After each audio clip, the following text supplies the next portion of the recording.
Welcome back to the Go All In podcast. I'm your host, Jake Fine, and we're back with another episode. First, before we get into this, I just want to start by saying thank you to all of you, with the overwhelming response that we've gotten from the rebrand, introduction of Braxston. The support and feedback has been amazing, and we've started a group, too, because like we mentioned in the first episode, about 75 hard. How many members we have so far? It's over. What is it? Yeah. Whew. So it's growing. It's basically an accountability group that, we're getting everybody in. And yeah, it's been overwhelming. And it's just awesome to see the growth of this. And yeah, I just wanted to say that. But this is episode 2. Co-host Braxston Cave with me. And Jackie behind the scenes. We're a week out? Yes. I'm hoping we can get to 100. Yes. We are. If we can get to 100 by the kickoff, I think it'd be a great start. I think so. We've worked the kinks out, and we've had people joining every day since we posted it. Mm-hmm. And I mean, and I'm sure you guys get notifications when someone does, right? Yeah. Because you guys can okay it. I can't be the only one that does it. Okay. We all do. Because I feel like when I see, I have to do it right away. That's like my reaction. I try to do the same. So, but yeah, I'm stoked. Mm-hmm. This year is going to be starting off the right foot, and but other than that, before we dig in, how's everybody? You guys good? Yeah. All right. Doing good now. Yeah. I'd say. Holidays are slowly getting out of here. Getting there. Yeah. So we had, as you know, we had my in-laws in town, half from Dallas, half from Nashville. And so all of them staying with us. So we had a full house, lots of kids, chaos. It was kind of what the holidays are all about. So it was good. But, man, it feels good to have our house back. Natalie and I took down all the Christmas decorations this morning. So that's... I can't do that. I got to write it out. We got to write it out for the remainder of the year. Usually I do it the day after Christmas. We're like, hey, we're moving on. The only reason we do that is because it I feel like it gives the house more warmth and comfort. Yeah. Oh, I don't know, man. I love like the modern, stale, empty. Things are clean, straight lines. I don't know. That's just me. But yeah, we took all the stuff down this morning, and Natalie was like, "Man, like our house looks empty." I love it, minus all the toys that are just scattered everywhere. I just picture like the Griswolds Christmas.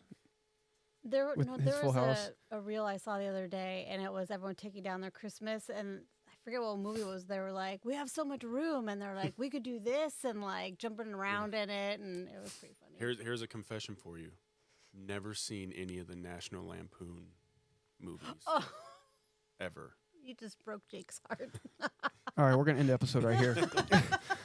Wow. Never. How many times do we watch Christmas Vacation starting after Thanksgiving? It's right after Thanksgiving, man. It's on. Mm-hmm. That and Christmas Story. Yep. That's what I grew up with. I mean, when it's on, I've seen 5-minute clips here and there. Never sat down and watched from beginning to end. The more you watch it, it's like, man, this movie's not very long. It's not a long movie. I mean, it's quick. Like they get through the plot real quick. Yeah. But A Christmas Story, I've watched that about 400 times. There we go. He got Andrew on that. That's his favorite now. It's good. Yeah, my mom hates it. And, now they do the 24-hour playing all the time now. And that's the one thing she hated. She didn't really say anything when I was a kid. But until now, she's like, I hate this movie. And she's like, I can't stand it. It's annoying. And she's like, the only reason I just put up with it because you were a kid and that was your favorite movie. And yeah, I still watch it, man. It's just a classic. It is a classic. Even the second one, is Oh, yeah. It was that came out, a couple years ago? Yeah, it's decent. They have all the original characters in it, except obviously the father who passed. Yeah, and the mom. Yeah, and the mom. So the sequels are never as good. Never. No. But now, man, you got to watch it. Just go watch National Lampoons one time. Chevy Chase is just the man. I know. I got a good buddy who he's all about it, and it breaks his heart every year when I talk about not watching it. So I mean, your parents never watched it? No, we weren't big TV watchers good. growing up, so it just wasn't a tradition that we had. So a Christmas story it is. That's okay. He passes with that one. Yeah, that's okay. So because it's just crazy to see, the kid all grown up. Mm-hmm. Well, he looks exactly the same. Yeah. And he was an elf. That's exactly, that's right, because that's what I was going to mention, because he's an elf, and I'm like, there he is. Yep. It's just crazy seeing him all grown up, but enough of the movies. It's over now. It's football. Yeah. That's another. Before we dive in, after we went to Costco, I saw. We went to Target today. We did not go to Costco today. It's usually Costco Sunday. We saw on Instagram, was it Colin? Yes. He was mentioning, I don't know if you saw this yet, that there is a big, well-known quarterback in the college game right now that is going to be transferring to Notre Dame. But he didn't mention it. He just left it at that. I'm like, and what did but I they're think waiting until before after the I playoffs. looked in the comments? I went to Texas. I was like, Archie or she mentioned them too. And we went to the comments, and that's what everybody was putting. We'll see. I mean, I can't keep up with the transfer portal, man. It's the Wild West. I mean, it is. I love the NIL stuff that's going on, that guys are getting paid, and for, the university's making money off of them. The transfer portal is just a tough one for me. There's just no loyalty. And they need to make a little bit of stipulations on that. I feel like only one time, that's all you get to do. You're one time to do it, and that's it. How many did, is it Ungale? Oh, I always say his name wrong. Yeah, yes. 5? No, that's well done. You did it. Yeah. Yeah. That worked out well. Yeah. Yeah. So, but yeah, that was the thing I heard today. I was like, oh, this is going to be interesting. Now we got to wait till after the playoffs is done. But that's all right. So today's topic, we're talking core values. Yes. It's, I think a lot of people have a different definition maybe of what core values are. To me, it's nothing more than the core foundation of the beliefs that shape who you are and how you operate on your daily life. And, I think there's so many cliche words and slogans that get thrown out there of, integrity, perseverance, accountability, all these things. I went through an exercise. So I have a mental performance coach that I work with. I've been working with him for, probably the last 6 or 7 years. And this was an exercise that him and I went through of really deep diving into what are my core values? What are our family core values?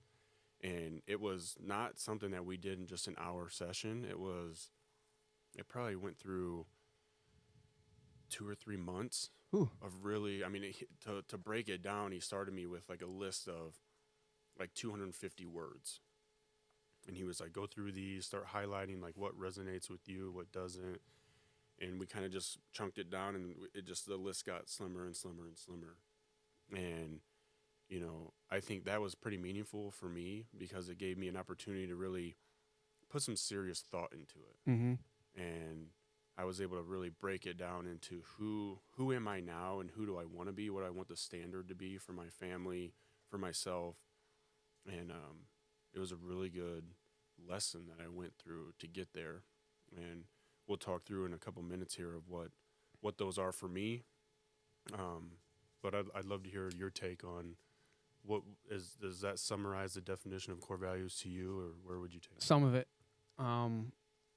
My is basically, it's like an internal compass inside of you, and it's pointing you towards what truly matters for you.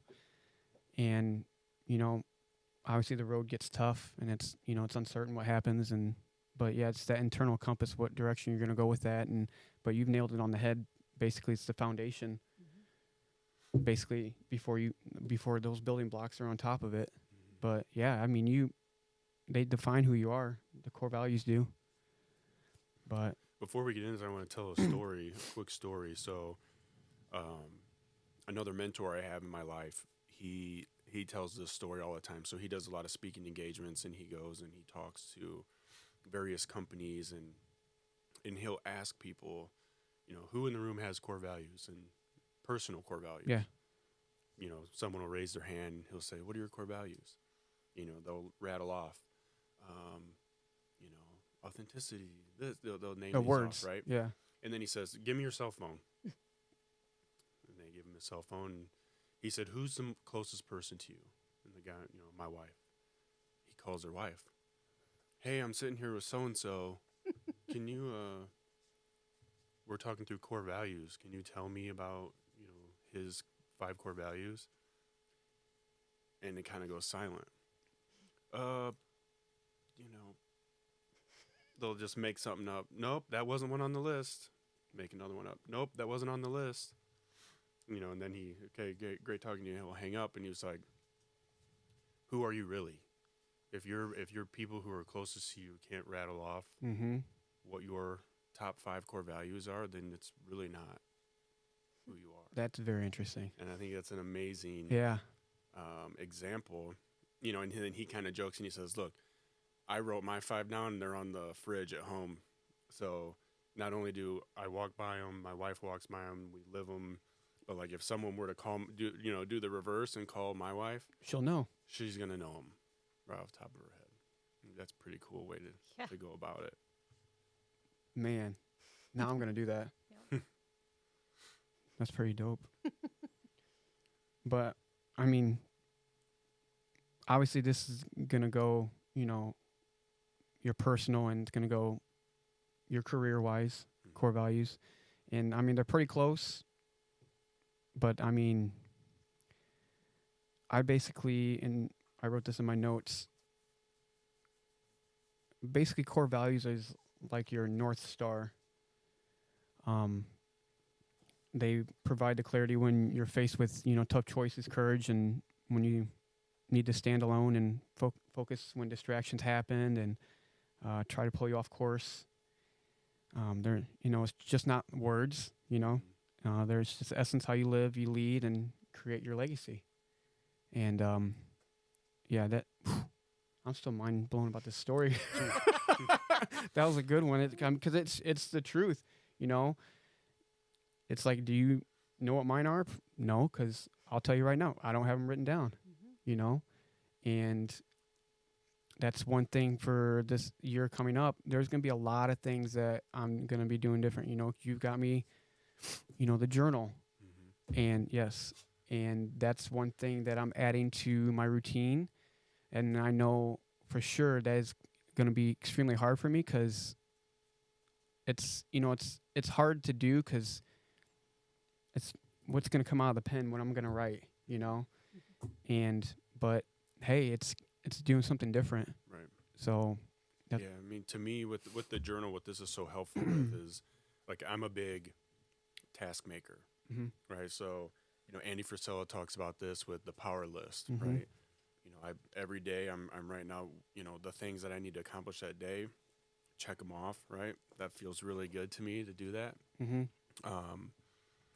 But when you have the opportunity to do the look back, right? This has the weekly. I'm horrible at that. Right? Without this, I don't do a good job of that.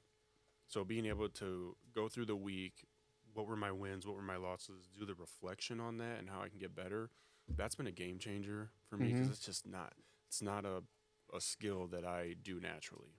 It's knock, on to the next thing. Yep. And so being able to have an opportunity to do the reflection, hey, did I live by my core values this week? Yes.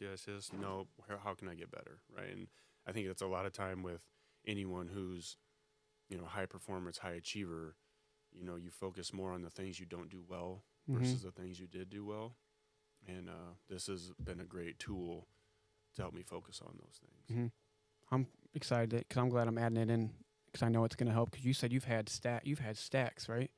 Yeah, I mean, I've been doing this. I've been using this journal since 2017, and so I write the quarter and the year, and then I have a stack of them, man, like probably this high, and that way, I can go back and look at, whether I'm going through pictures in my phone of, the way my body looked at that time. I always have an opportunity, whether through my phone app or in the book, to go back and see, like, what was I doing? What was I focused on? What kind of material was I writing down, just to see what phase of the journey I was in at that time. And a lot of times, like I said, we accomplish things, we move on so fast that we forget some of the things that helped us get there. And so just having tools like this is very helpful to keep us on track. Yeah, my memory's terrible too, so that's also going to help with that. So, but I mean, because Andy's said he has his stacks and, just doing his tasks for the day and how many days he's won, how many days he's lost. It's just, once it comes routine, it's just, you're going to go and look back and like, okay, this actually does work. So, but like I said, when I start doing this, it's going to be really difficult for me because, it's like, I don't know what's going to come out of it. So, but that's the thing that, I've been blessed to have you, and you give me that, and to get the ball rolling on it. I'm pretty stoked for this year to come, and where this podcast goes, where everything branches off, and, the community we're growing. And, but yeah, I'm ready, man. It's just core values. That's basically the foundation that you start off with. You got to figure that out. And I know after this episode's filmed, I'm going to be doing that. I'm going to write mine down. But other than that, go.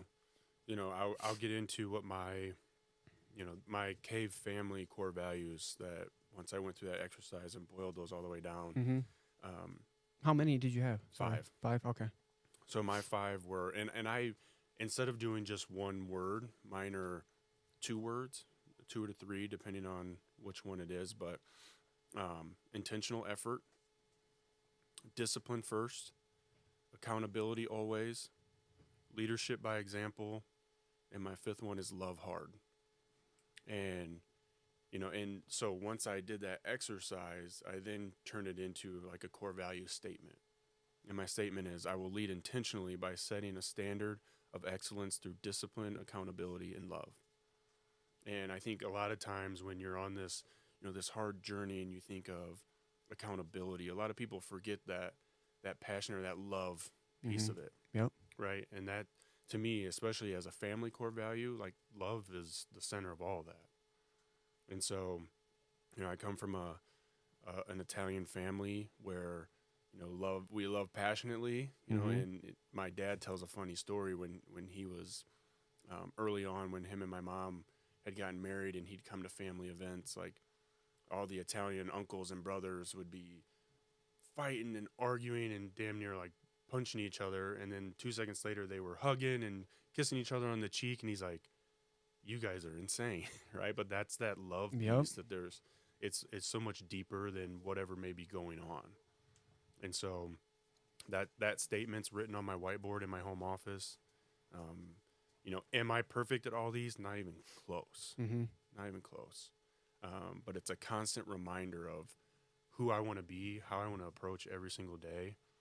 And, those 5 boil it down: intentionality, discipline, accountability, leadership, and love.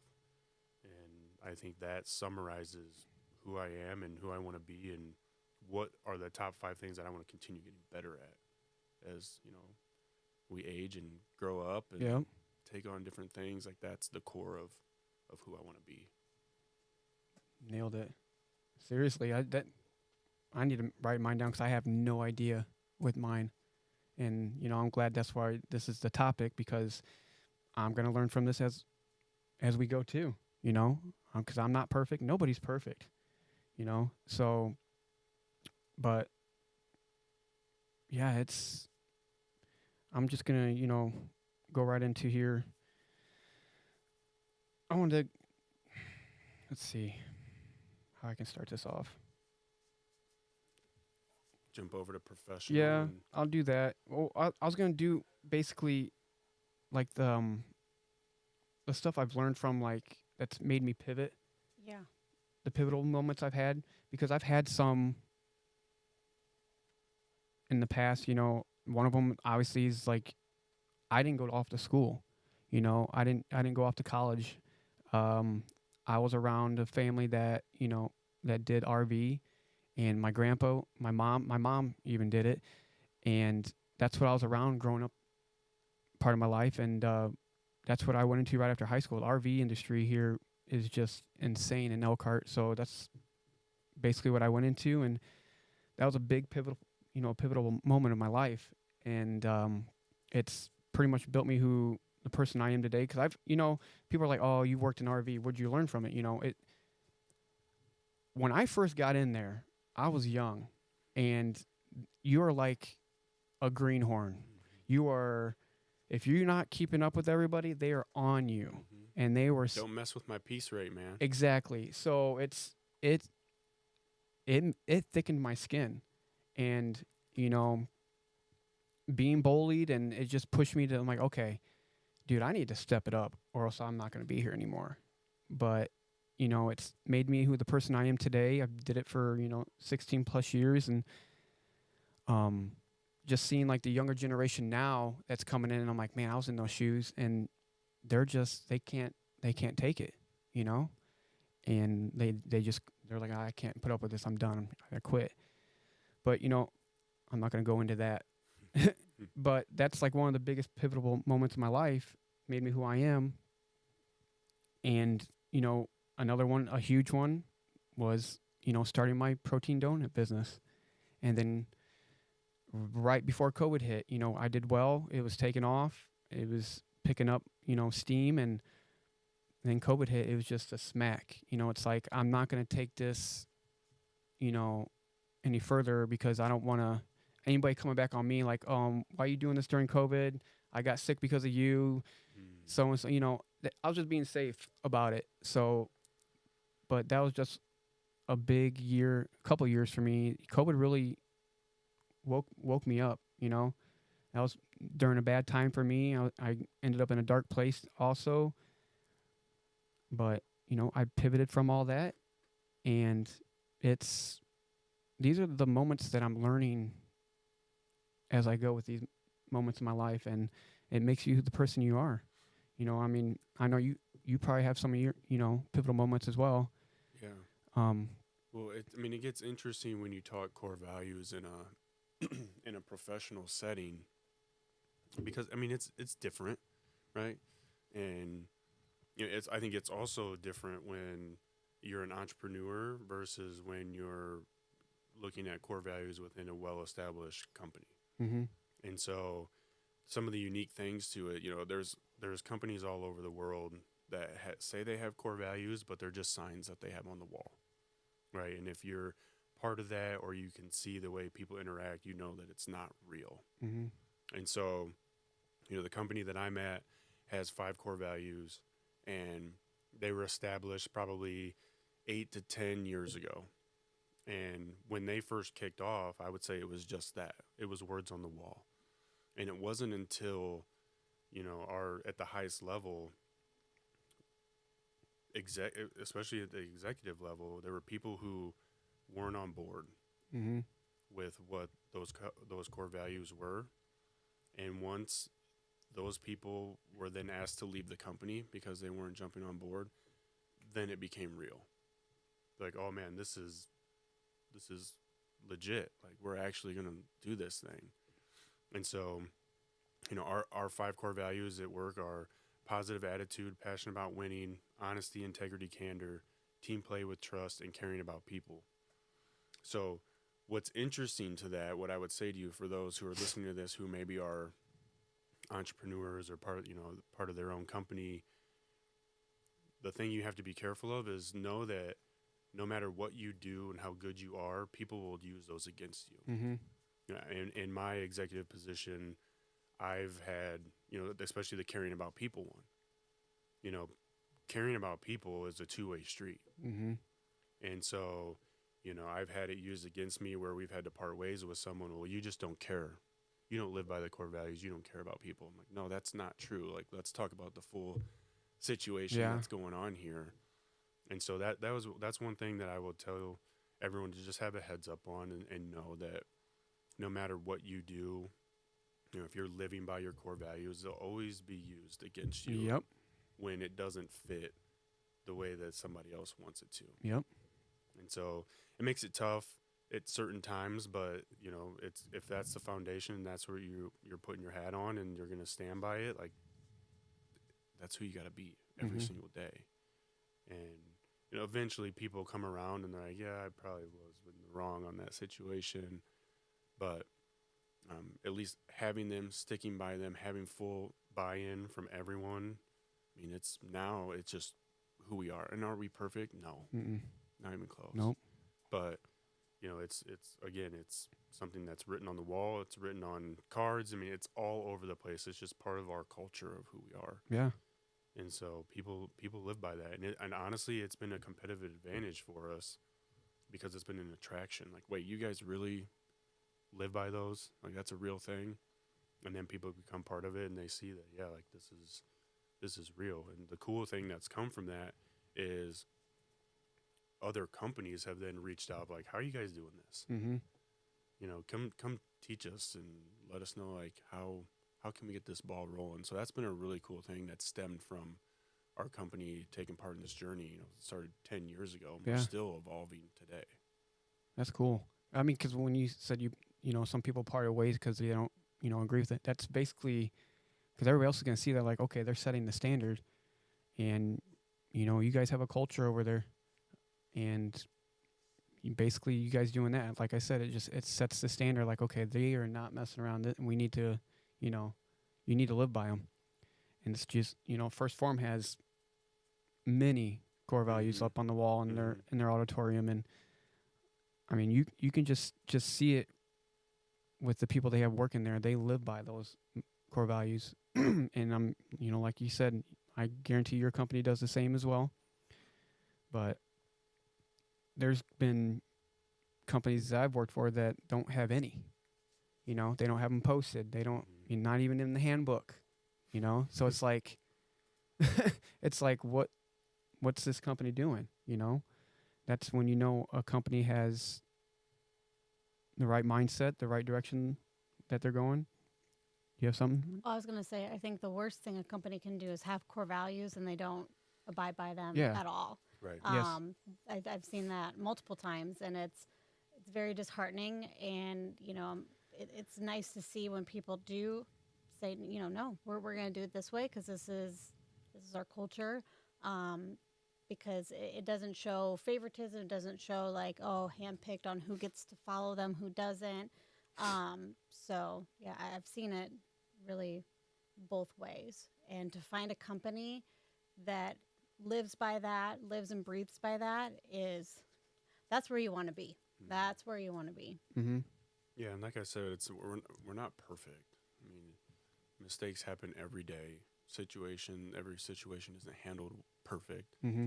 But one thing that I really like to do is based off of those core values, you know, and when I'm going into a one-on-one conversation and what most people would call a difficult conversation, to me that's just a conversation. It's part of being in leadership. You know, I kind of do a checks and balance. Like as I go, I'm preparing. I like to go into a conversation like that prepared. You know, am I being honest?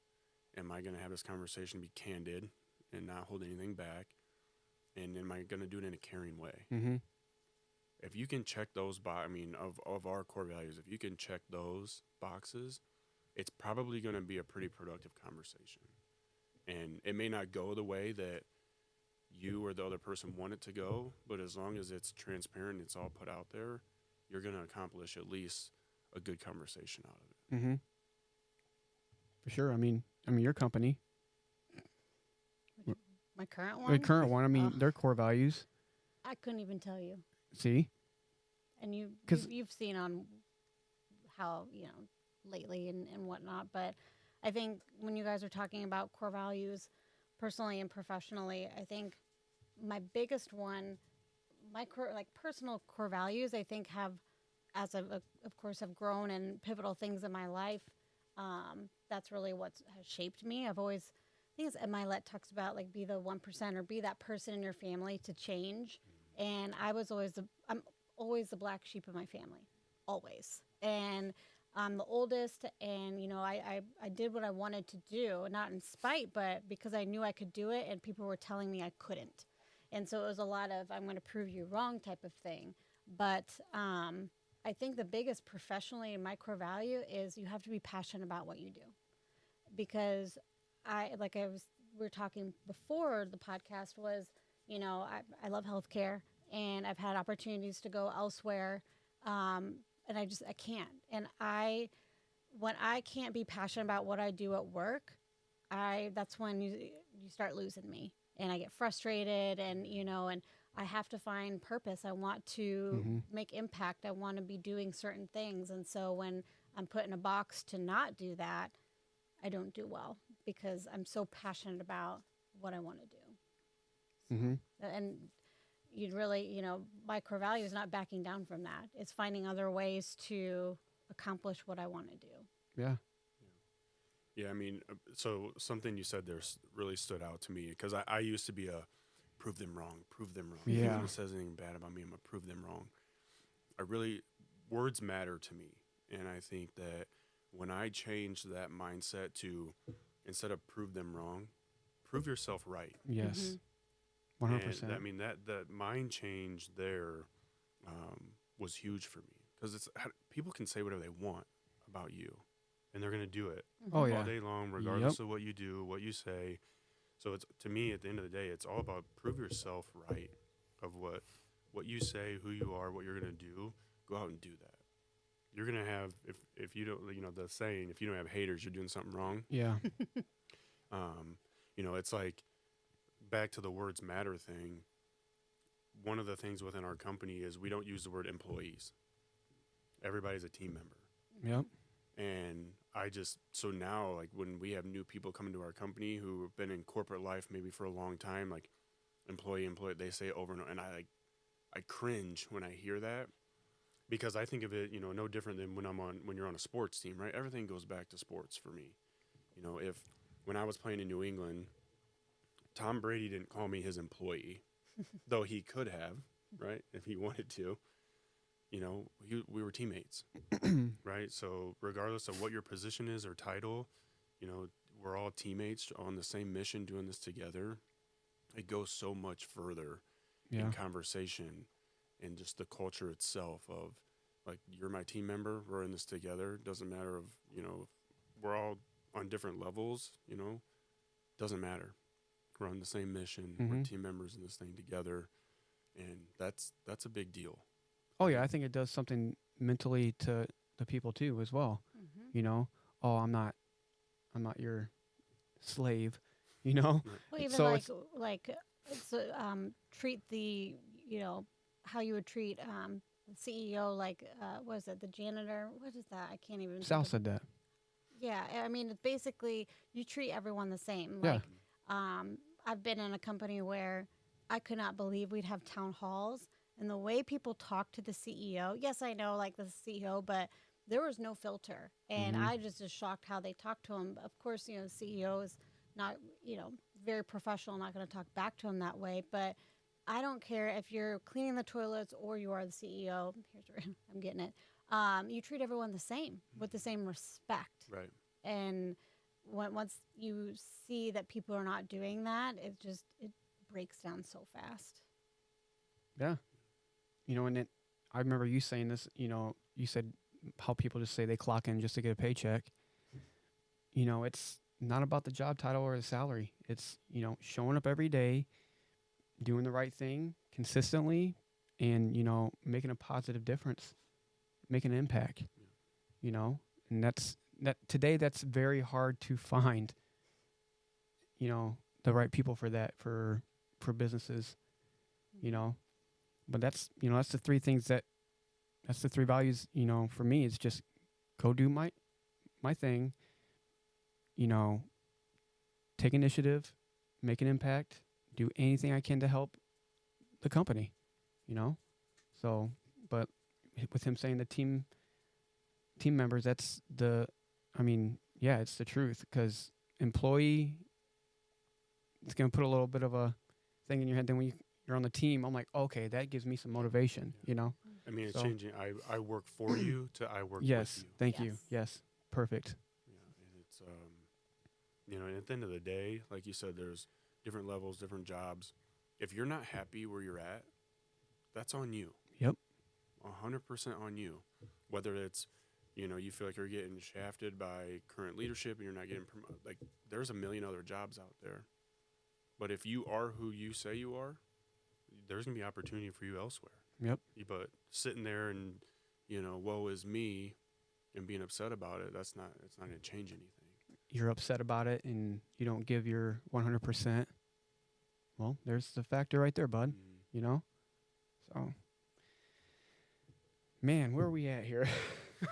We're all over the place. We are. Well, I think we've talked a lot about core values in action. I think just really with their group community and wanting to hear what other people have done for core values. I think that's using the community platform that we've created, and I loved hearing that story of how you did yours and then the speaker, and it's just interesting to see how people, what they do to develop theirs. Yeah. I mean, if anyone listening to this is interested in going through that exercise, shoot me a DM. I still have that starter words to go through. I'm in. And, then I would just challenge you, really take your time on it. It's easy to kind of pick out words of what you think your core values should be and what your expectation of what other people would want those to be for you. But when you really spend your time on it and deep dive into it, it'll teach you a lot about who you are, where you want to go. So yeah, I'm in for that. Just reach out to me and I can share that list and get you taken care of it. At least get the ball rolling. Yeah, and it's on you. Yep, ball's in your court. And I know you've already mentioned before. It's like aligning your actions up with your values. Taking the action. That's the big thing. You can write something down, but you can say it all you want. Exactly. And it's doing it, making it happen and doing the action behind it. Because I'm not going to hold back. I was like that, I'll say a lot of things, but I don't do it. I actually was going to use you as an example. Okay, go ahead. Good or bad? Well, okay. in the in the 8 years that I've known you, and there's a lot. Excuse me. Zoom tight. Era. But I think there's a lot of people too that have known you when you're a very different person, and also myself as, when I was married before, I am that person, and that those people will always see you and not understand your glow up or your changed habits. And sometimes it's very, very hard when you're like, no, this is me, this is my core values, and people are like, I know you, and that's not you at all. And that's really hard to get through. But what I'm saying, like in the 8 years I've known you, I've seen you from talking out of the side of your mouth to actually putting pen to paper and really, really, committing to it. And again, there's those people that you've known your whole life that will never, ever accept the quote unquote new you. Yep. Same in my life. But it's one of those kind of like I'm terrified of snakes, but like just shedding your skin and it's funny you said that. I know. But it's, I've really seen you probably 3 different versions of you in 8 years. And, of course they keep getting better, but just I want you to know on how much I've noticed. And sometimes when people are with you all the time, it's hard for them to notice a change, but it can be pretty dramatic. And I just think it's been a journey and we're not done. Hell of a journey. Yeah. I mean, before we go any further, it's like, the people that I surrounded myself with, that's a big factor. Okay. Factor. Yeah. And now I think back, the stuff that I've done in the past, I look back and who I was surrounded by. That's the reason why I did everything I did. That's why I worked in the club. I mean, at first, I DJ'd when I was in high school, so I was around it all the time. So DJ finest. Yeah, you don't need to say that. I was around it all the time. I did it in high school. I did graduation parties. My dad did it, so that's the reason why I did it. And I loved it, fell in love with it. I love music, and I worked the club scene around here. I was Club Fever for 9 years.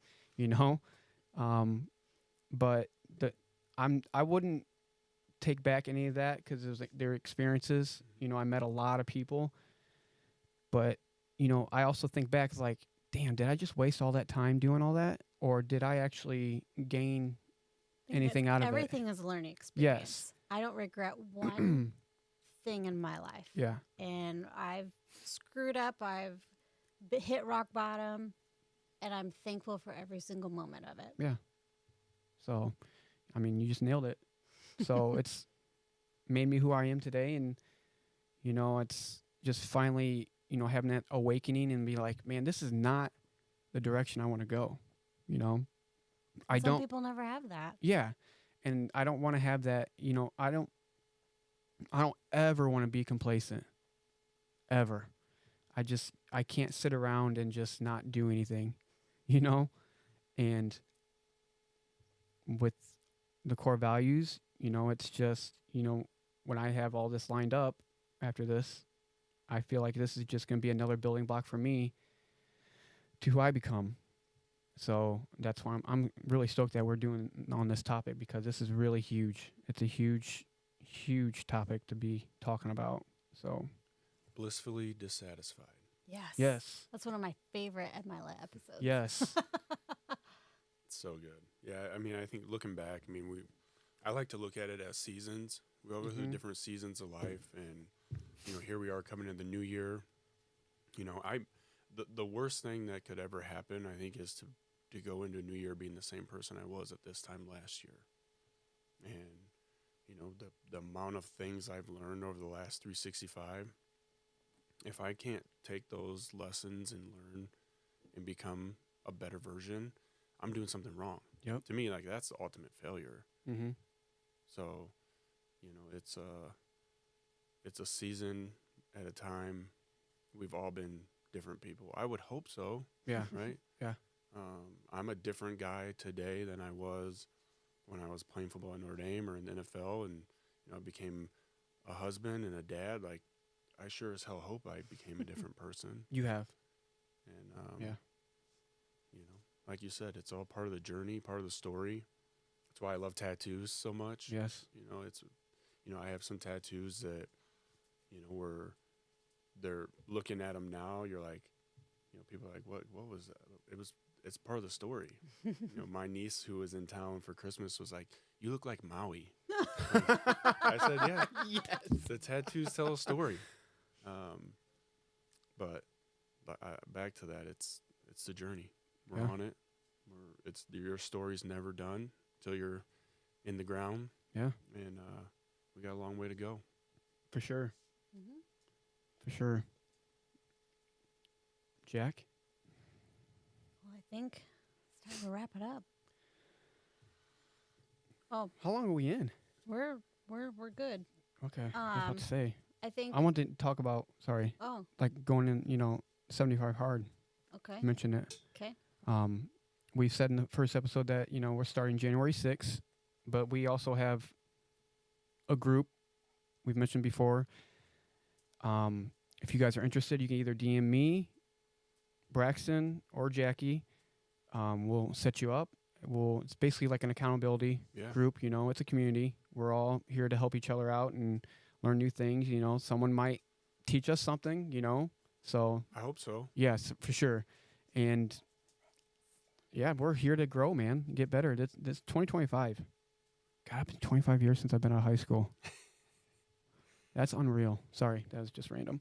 But you're old.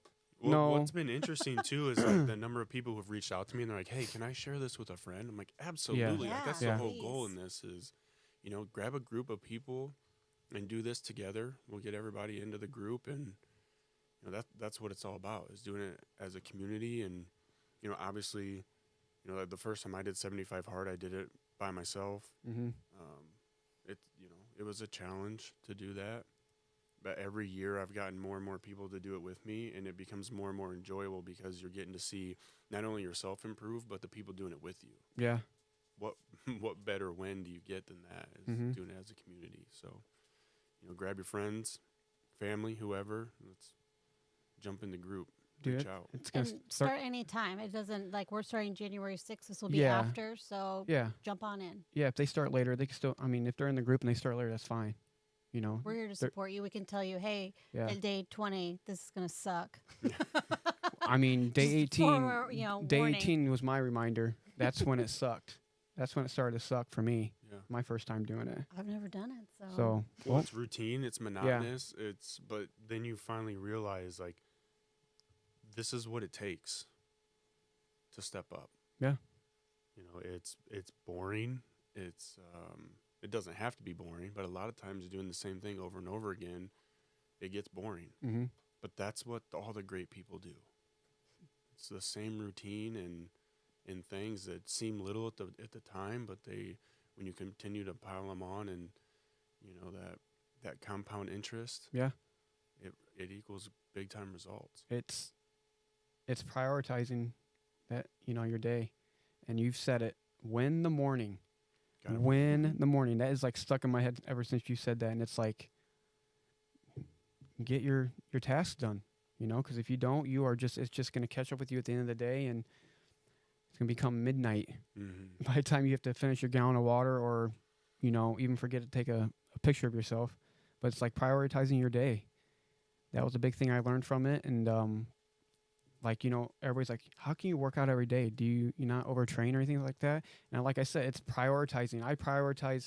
I try to keep, when I work out in the gym for my first workout, I try to, every muscle group that I work, I try to give 72 hours off to give it rest so you're not overtraining. Mm-hmm. And that's what I did, prioritizing my workouts, you know, and that was a big thing that, you know, I didn't do the first time I did 75 hard, and then going to phase 1, that's when I switched it up.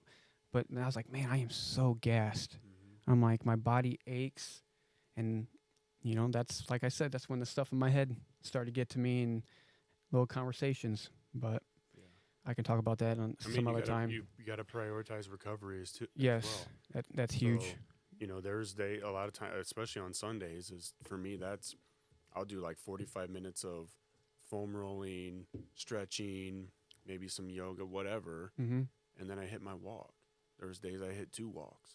Like, it doesn't have to be this. I'm doing 45-minute hit training every single day. I don't think so. I'm good on that. That's not going to work, right? I'm good on that. So, and I guess the other thing that I would throw in there is if you have questions on training, like reach out to us. Mm-hmm. You know, you and I have been doing this a long time, so we can help at least point people in the right direction there. Yeah, I mean, I guarantee there's gonna be many questions because, you know, you put in the group message, you know, and broke it down for everybody too, and you know, about the gallon of water, everything. But yeah, if you have questions, ask me, ask Braxston. You can ask Jackie as well. Yeah, it's gonna be pretty.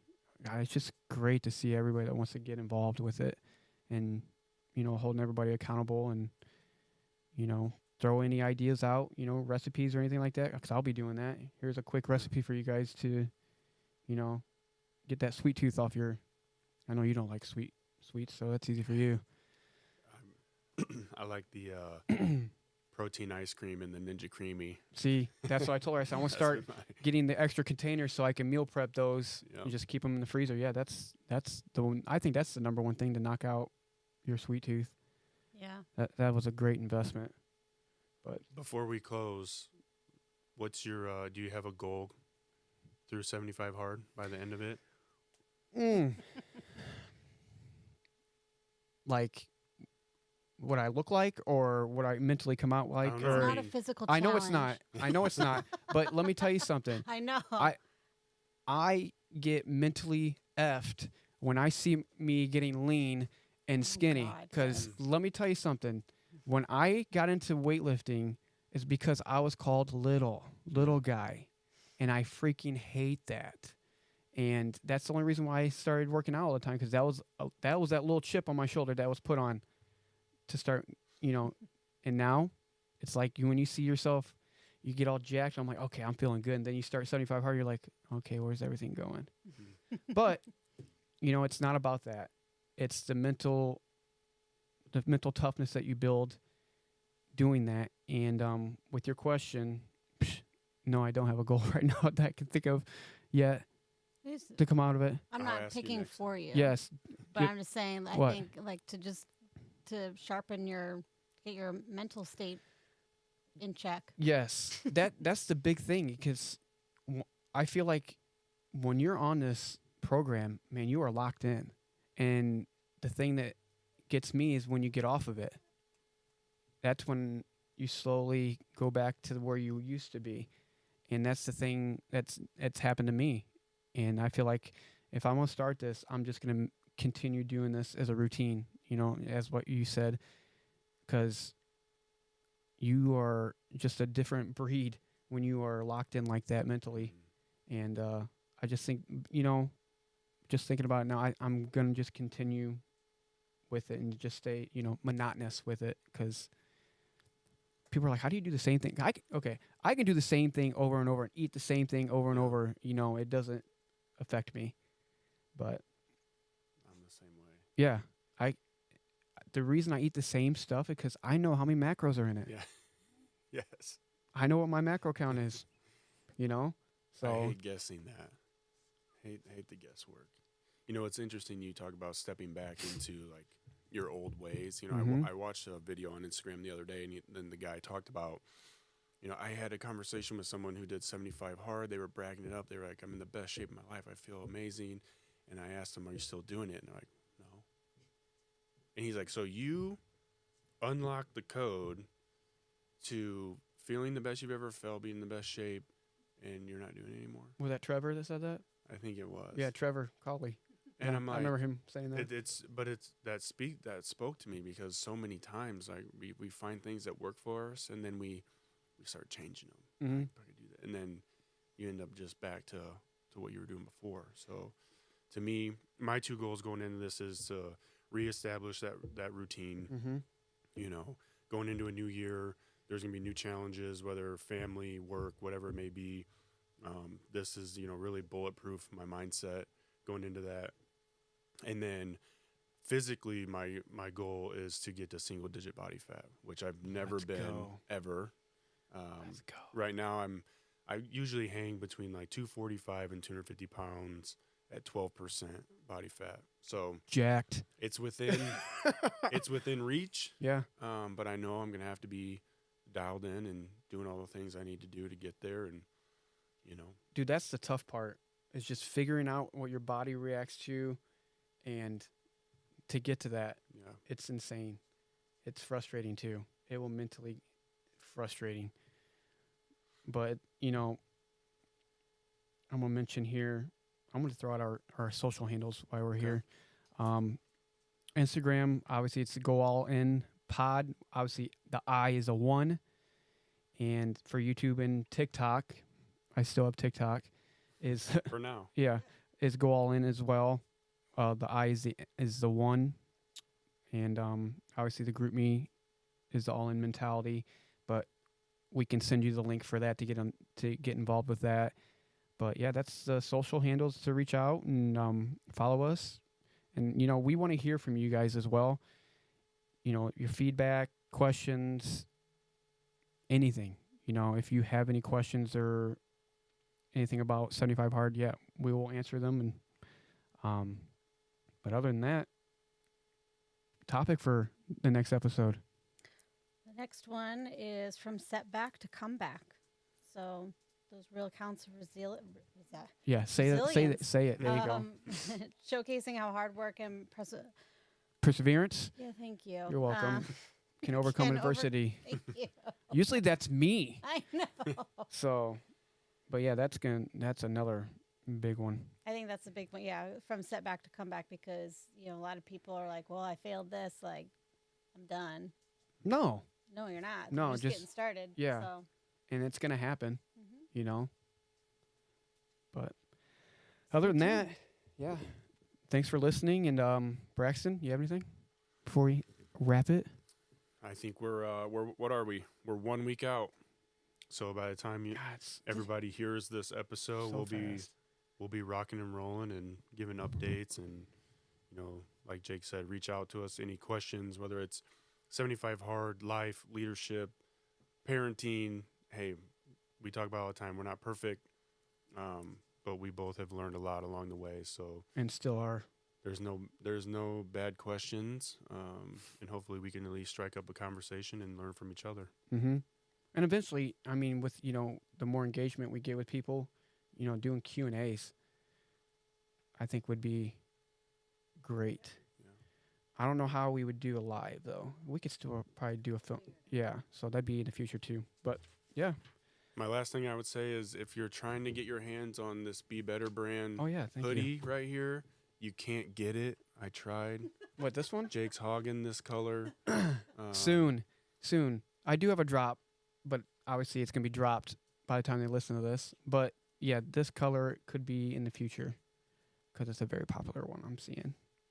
But yes, the Be Better brand, 3ebetter.com. Check it out. And yeah, I'll take care of you guys. But thank you for listening. And we're out of here.